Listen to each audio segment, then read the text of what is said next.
और हरियाणा की राजनीति में एक साफ सुथरे सुलझे राजनीतिक के रूप में जिनकी पहचान आप और हम पूरा हरियाणा वासी, हमारे बहुत ही आदरणीय प्रोफेसर संपत सिंह जी, हमारे पूर्व केंद्रीय मंत्री और हिसार जिले के कांग्रेस के हमारे प्रभारी आदरणीय हमारे जयप्रकाश जी, हमारे पूर्व मंत्री आदरणीय सुभाष गोयल जी,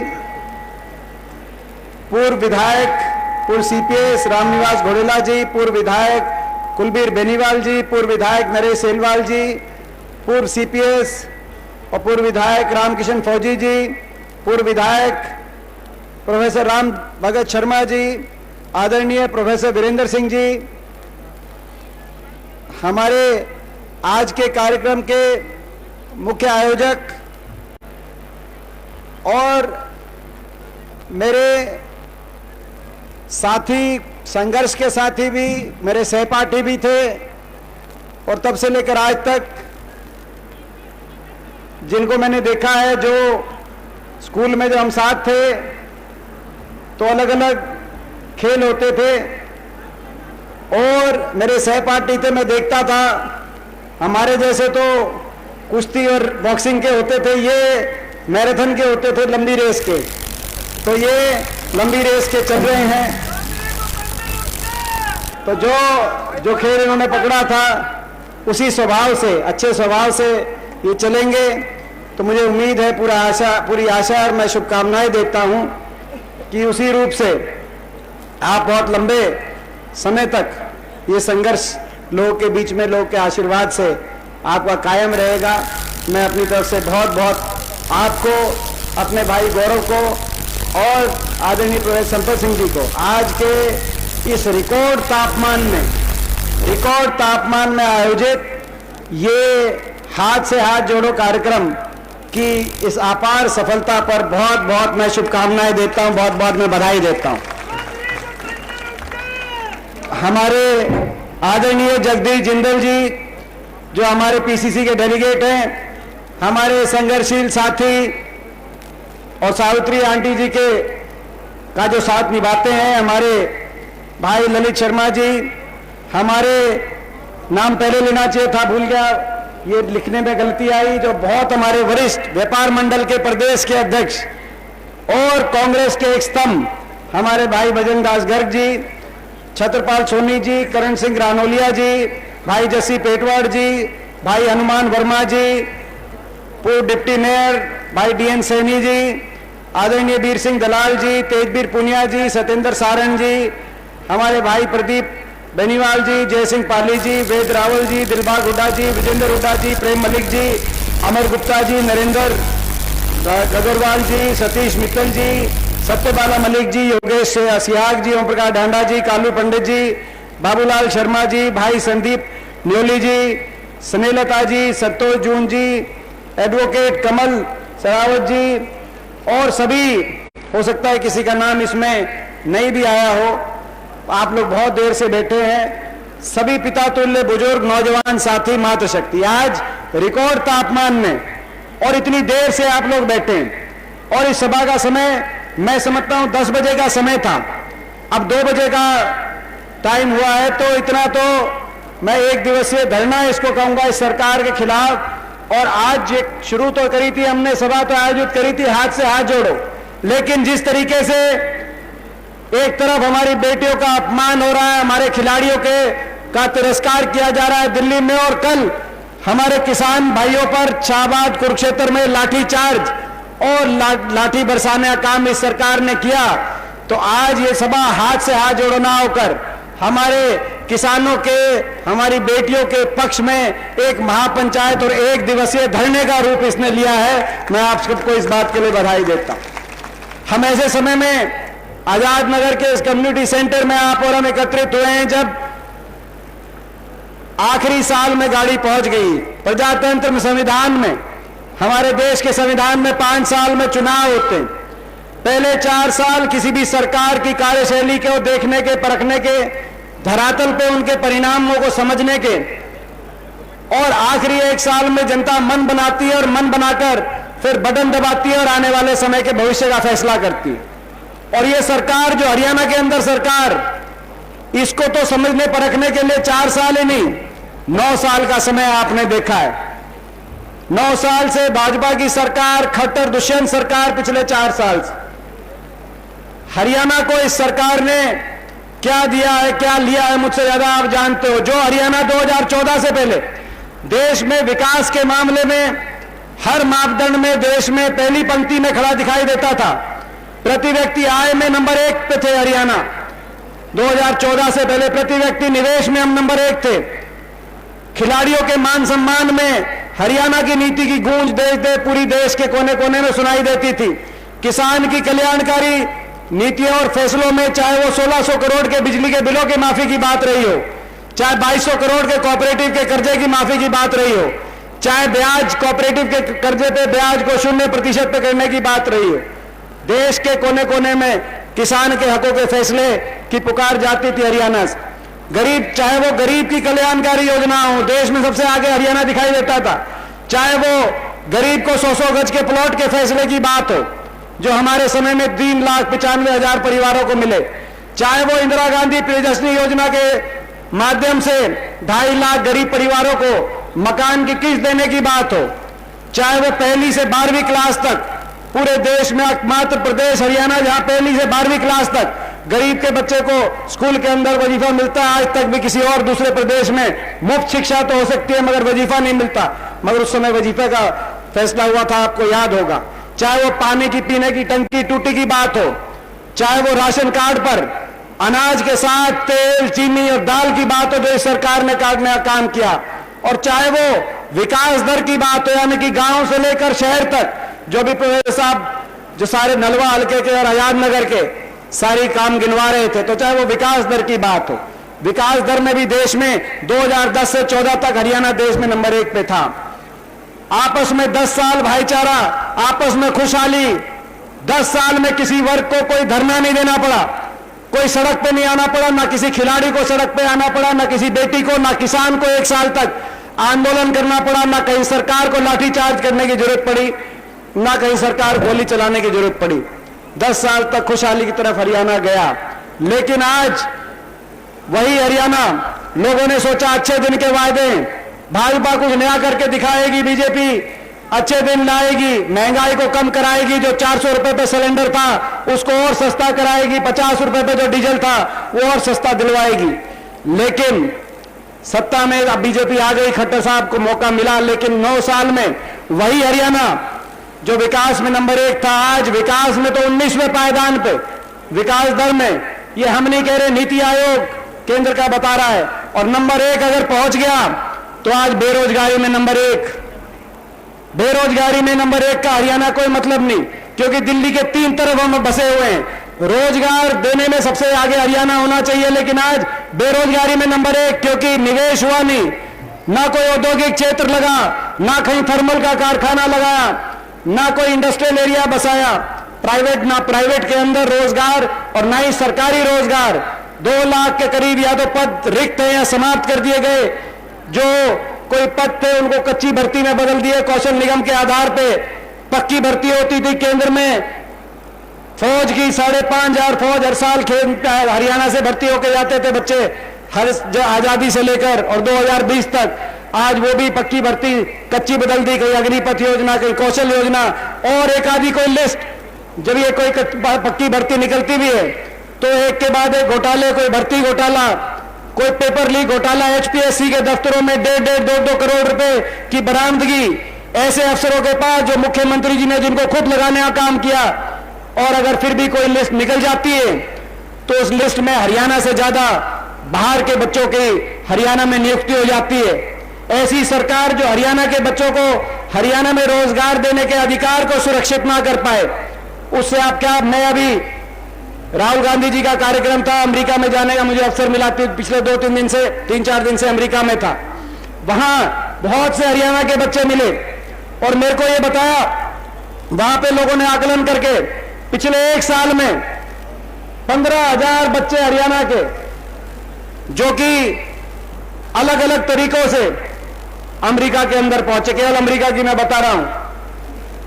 कितनी निराशा होगी हरियाणा के युवा के दिल में कि नौकरी नहीं मिल सकती हरियाणा में, कि कोई आज नशे की तरफ जा रहा है, कोई अपराध की तरफ, और कोई घर बार बेचकर सब कुछ बेचकर बाहर के रास्ते खोज रहा है। जहां कंपटीशन सेंटर होते थे हर शहर में हरियाणा के, वहां बाहर भेजने के लिए एलईटी सेंटर खुल गए।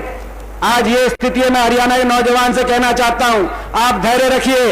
इन्होंने तो बेरोजगारी में नंबर 1 बना दिया हरियाणा, लेकिन आप धैर्य रखिए। समय का चक्कर घूमेगा, बदलाव होगा, परिवर्तन आएगा, हरियाणा में बदलाव होगा। ये सरकार जाएगी, आपके आशीर्वाद से कांग्रेस पार्टी की सरकार आएगी, हरियाणा के नौजवानों के हकों की सरकार आएगी। आज हरियाणा बेरोजगारी में नंबर 1, आज हरियाणा महंगाई में नंबर 1।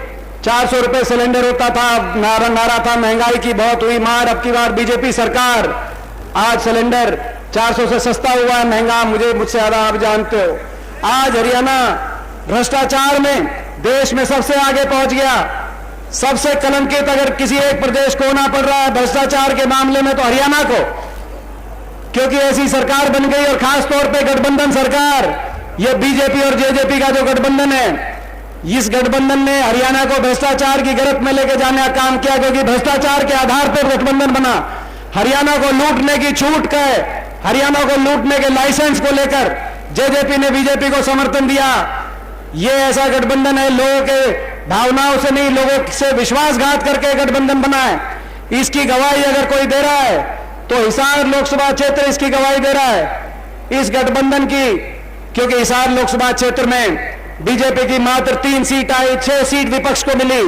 लेकिन अभी पीछे जब राज्यसभा का इलेक्शन हुआ तो 9 के 9 विधायक, चाहे कोई जेजेपी से जीता हो या चाहे कांग्रेस से, आजमपुर से उस समय कुलदीप बिश्नोई जीते थे, विधायक लोगों ने 6 विधायक बीजेपी के खिलाफ जिताए हिसार के लोगों ने।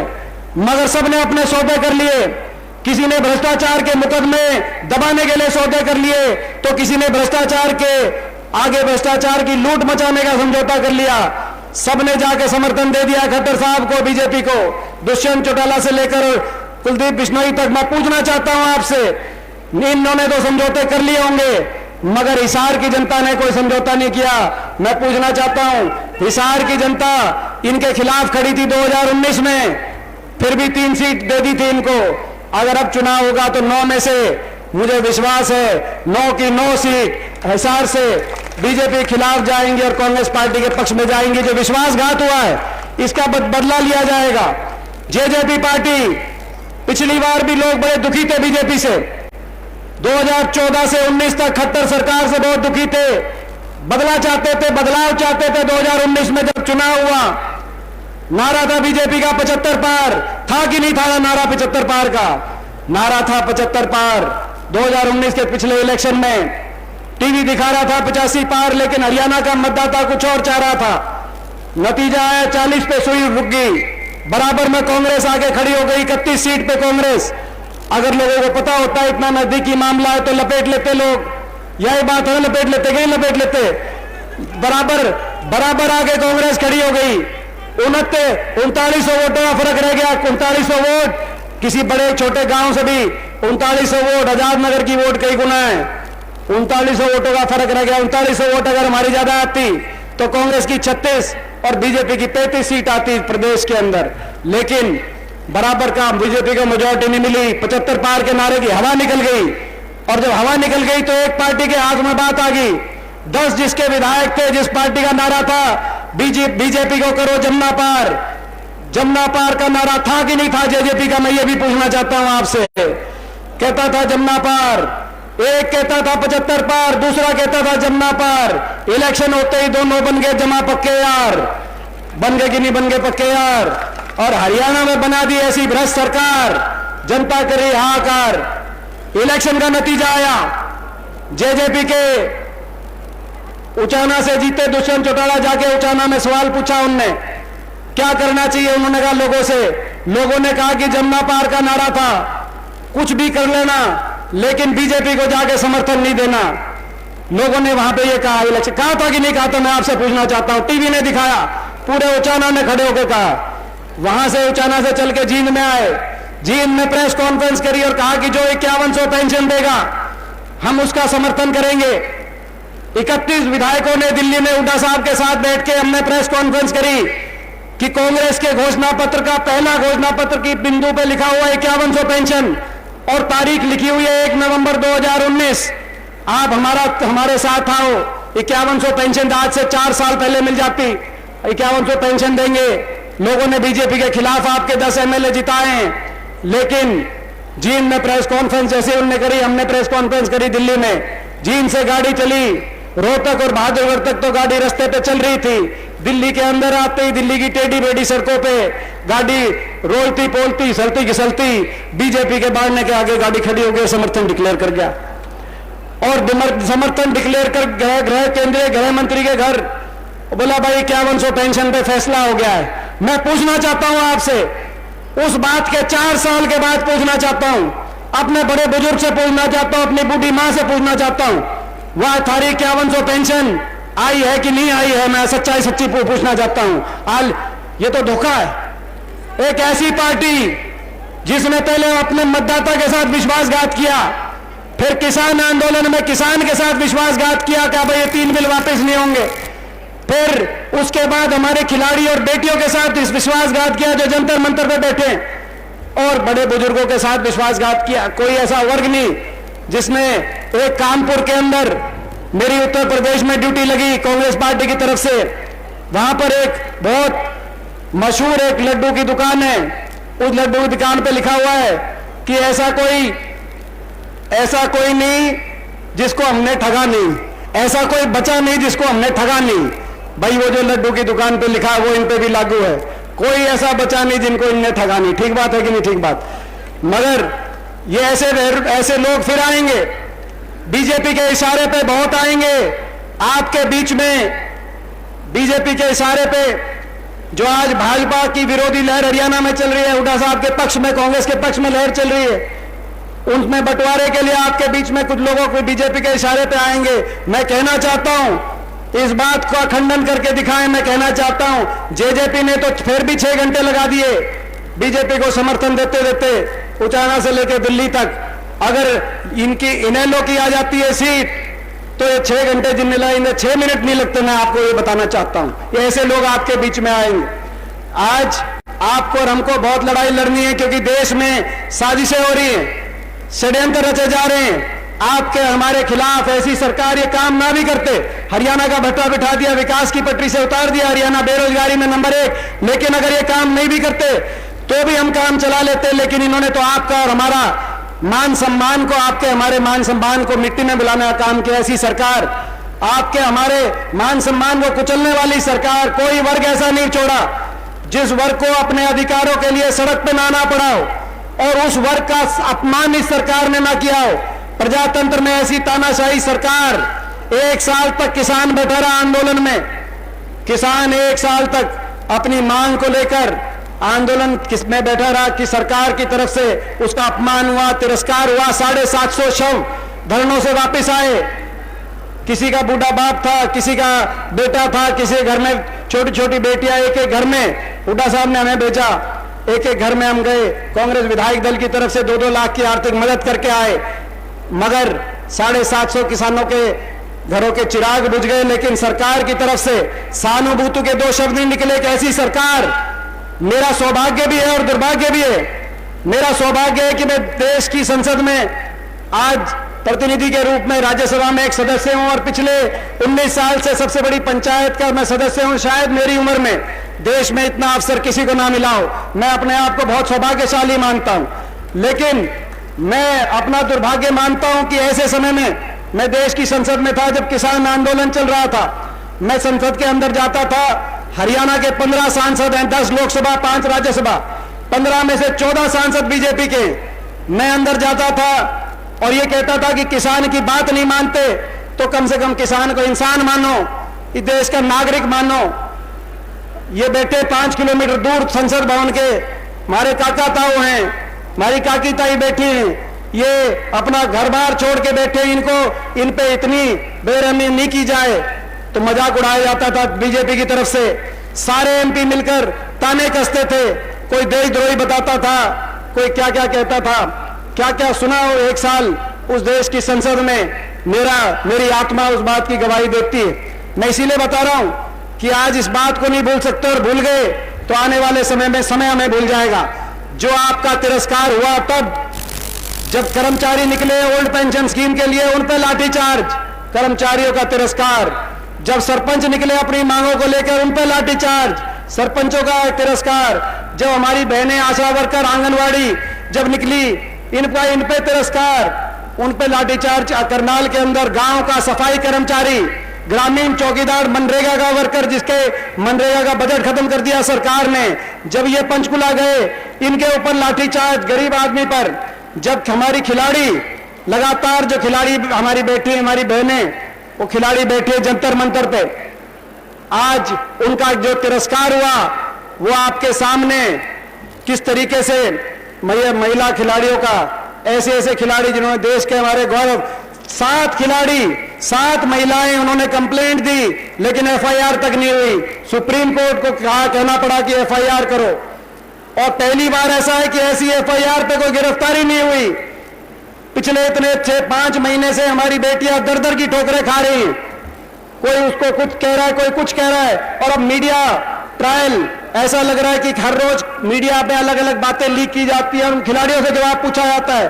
ट्रायल खिलाड़ियों का किया जा रहा है, ट्रायल करना चाहिए उस आरोपी का, उस अपराधी का, उनका ट्रायल होना चाहिए, लेकिन यहां पर मीडिया ट्रायल हमारी बेटियों का किया जा रहा है। ऐसा तिरस्कार जो ये तेरे देश में एक ऐसी सरकार। और कल शाहबाद में हमारे किसान सूरजमुखी पे न्यूनतम समर्थन मूल्य की मांग कर रहे थे, कल उन पे लाठीचार्ज।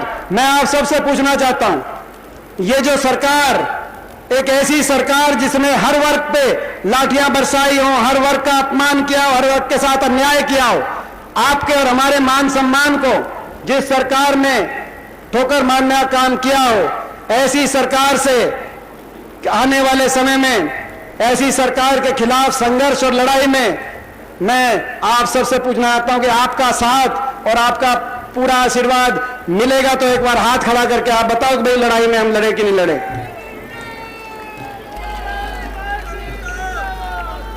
ये एक प्रस्ताव आपके बीच में मैं रखता हूं, उस प्रस्ताव का आपका साथ हो तो एक प्रस्ताव रखेंगे। फिर हमारे संकल्प, कांग्रेस पार्टी के जो संकल्प हैं, उन संकल्प में 5-4 संकल्प आपके बीच में रख के अपनी बात समाप्त करूंगा। प्रस्ताव यह है कि यह सभा, आज की सभा, कल कुरुक्षेत्र में किसानों पे हुई बर्बरतापूर्ण लाठीचार्ज की कड़ी निंदा करती है। पहला प्रस्ताव, अगर निंदा करती है तो एक बार हाथ खड़ा करके भाई सारे जो है कि भाई हम निंदा कर। दूसरा, यह सभा महिला खिलाड़ियों के यौन शोषण के आरोपी बीजेपी सांसद को गिरफ्तार न करने की कड़े शब्दों में निंदा करती है। एक बार हाथ खड़ा करके। मैंने जैसे कहा, साजिश और षड्यंत्र रचे जाएंगे आपके खिलाफ। दिल्ली में भी ये बैठे हैं और चंडीगढ़ भी बैठे हैं, इनके पास सत्ता बल है, इनके पास धन बल है, इनके पास मीडिया बल है, और इनसे लड़ाई लड़ने के लिए अगर हमारे पास कुछ है तो आपका आशीर्वाद है और आपका साथ है। उसमें आप कसर मत देना, उसमें कोई कसर देखी बाकी रह गई तो मैं समझता हूं फिर हमारे पास कुछ नहीं। ये मैं आज आपके बीच में कहना चाहता हूं, क्योंकि इनके निशाने पे किसान आंदोलन हुआ तो संसद में कृषि मंत्री ने और सबने खड़े होकर कहा कि किसान आंदोलन के पीछे दीपेंद्र के हाथ हैं, जबकि आपको पता है हम साथ देने गए थे। जब पंचायत वाले सरपंच बैठे तो मुख्यमंत्री जी ने कहा कि हुड्डा साहब ने बिठा रखे। कर्मचारी ओल्ड पेंशन स्कीम मांगने गए तो कहा कि कांग्रेस पार्टी बिठा रही है। अब महिलाएं खिलाड़ी हमारी बैठे तो सारी बीजेपी का तंत्र ने कहा कि दीपेंद्र इनके पीछे है। मैं आपसे पूछना चाहता हूं, हम इनका साथ, कोई अगर वर्ग अपनी बात के लिए लड़ाई लड़ना चाहे, किसका अधिकार आप लो? हम उनको, क्या हमें उनका साथ देने का भी अधिकार नहीं? भाई अगर उनके साथ ना दें तो क्या करें? चुप हो जाएं?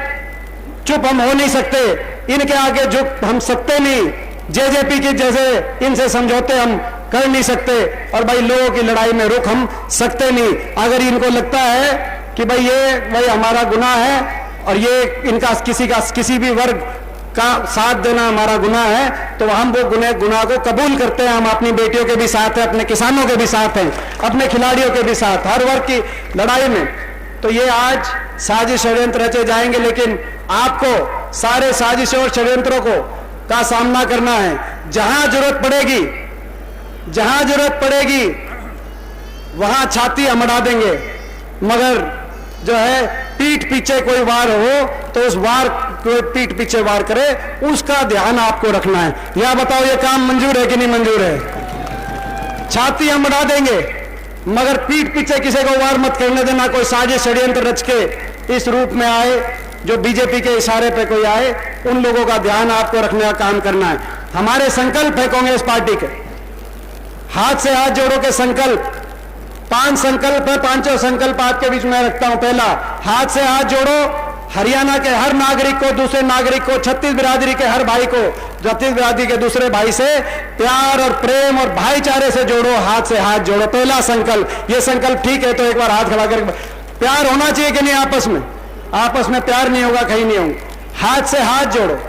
किसान को न्यूनतम समर्थन मूल्य की गारंटी से, जो कल शाहबाद में जिसको लेकर किसान पे लाठीचार्ज हुआ, किसान को न्यूनतम समर्थन मूल्य की गारंटी से और मान सम्मान से जोड़ो। हाथ से हाथ जोड़ो। हरियाणा के नौजवान को रोजगार से जोड़ो, पहली कलम से 2 लाख पक्की हरियाणा वासियों के लिए पक्की नौकरी से जोड़ो, जो इन्होंने पक्की नौकरी खत्म कर दी। 2 लाख की भर्ती हरियाणा के अंदर। हाथ से हाथ जोड़ो। हरियाणा के गरीब आदमी को 100-100 गज के प्लॉट से, जो वंचित परिवार रह गए थे उस समय 3,95,000 प्लॉट मिले, लेकिन बहुत से गांव में और लगभग सारे कस्बों शहर के अंदर वो प्लॉट की योजना नहीं आई। आने वाले समय में हर गरीब परिवार जो वंचित रह गया है, सी वर्ग का, हमारे भाई बैकवर्ड के छत्तीस बिरादरी गरीब बीपीएल परिवार 100-100 गज के प्लॉट भी दिलवाएंगे और उन 100 गज के प्लॉट पर 2 कमरे के सरकारी सहायता से मकान भी बनवा के गरीब आदमी को देने का काम करेंगे। हाथ से हाथ जोड़ो। हर परिवार को, जैसा हमारी हिमाचल प्रदेश की सरकार ने करके दिखाया, सुखविंदर सिंह सुक्खू सरकार ने, हाथ से हाथ जोड़ो। हरियाणा के हर परिवार को 300 यूनिट तक फ्री बिजली से जोड़ो। हाथ से हाथ जोड़ो, जो हिमाचल की प्रदेश की हमारी सरकार। और भाई हाथ से हाथ जोड़ो जो राजस्थान में, क्योंकि अपना हल्का तो राजस्थान से टच हल्का है, हाथ से हाथ जोड़ो। राजस्थान में जो गहलोत सरकार, कांग्रेस की सरकार ने करके दिखाया, हाथ से हाथ जोड़ो। हरियाणा के हर महिला को, हर गृहिणी को, हर परिवार को 500 रुपए में सिलेंडर से जोड़ो। हाथ से हाथ जोड़ो, जो इन्होंने महंगाई बढ़ाने का, ये भी राजस्थान ने करके दिखाया, हम भी करके दिखाएंगे। हिमाचल ने हमारी हाथ से हाथ जोड़ो। हरियाणा के बड़े बुजुर्ग को, जिनके साथ धोखा उतर गया ये जेजेपी ने, हाथ से हाथ जोड़ो। हरियाणा के हर बड़े बुजुर्ग को 6,000 देश में सर्वाधिक बुढ़ापा पेंशन, सबसे ज्यादा बुढ़ापा पेंशन से जोड़ो। ये हमारा संकल्प है। 6,000 और है जी नंबरदारी का। हाथ से हाथ जोड़ो। कर्मचारी को, जैसा हमारी हिमाचल प्रदेश की कांग्रेस, राजस्थान की कांग्रेस, कर्नाटक की कांग्रेस और छत्तीसगढ़ की कांग्रेस सरकारों ने करके दिखाया, हाथ से हाथ जोड़ो। प्रदेश के कर्मचारी को ओल्ड पेंशन स्कीम से जोड़ो। हाथ से हाथ जोड़ो। हाथ से हाथ जोड़ो। हाथ से हाथ जोड़ो। ओबीसी समाज को क्रीमी लेयर जो इन्होंने घटाकर 6 लाख कर दी ताकि वंचित रह जाए रिजर्वेशन के बेनिफिट से,